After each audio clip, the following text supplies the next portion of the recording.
The reason why the UN and many of the human rights organizations are really part of a very significant part of the problem is because people reference their lies as truth and say, well, all of Amnesty International, UNRWA, all of the UN, they make all of these statements. So we know that this is true.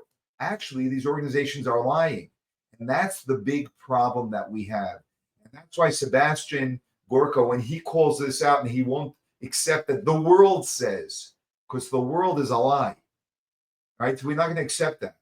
That's very, very important. And he's called a radical right wing because of this, but this is very important for us to if something is illegitimate, we have to delegitimize it. And that's the reason why, in my opinion, America must immediately pull all funding from the UN and actually throw it out of the country. We have to shut down an organization that's creating more harm than good, far more harm than good in the world. Let's watch this brief interview that he has.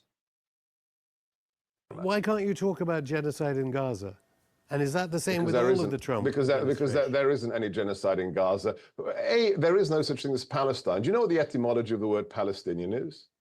It was a name invented by the Roman Empire. Yeah, the problem is it's impartial interlocutor. You know that is not shared by the rest of the world. The rest of the world disagrees with you, so you're going to be you're going to be again. I'm glad you talk for the rest of the world.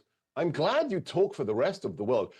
You mentioned the word hubris. The United Nations General Assembly resolution. My God! Oh, the United Nations that sends people in blue helmets to rape little girls in Africa. Why did I not listen to the United Nations? What a clown show, really?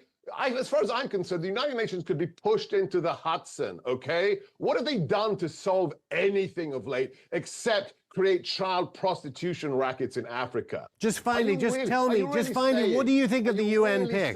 What do you think of the US? You really represent the world. The world has this opinion. Who are you to say you represent We'll have to get you on again to talk more about the cabinet positions. Who are you? Really? Unbelievable.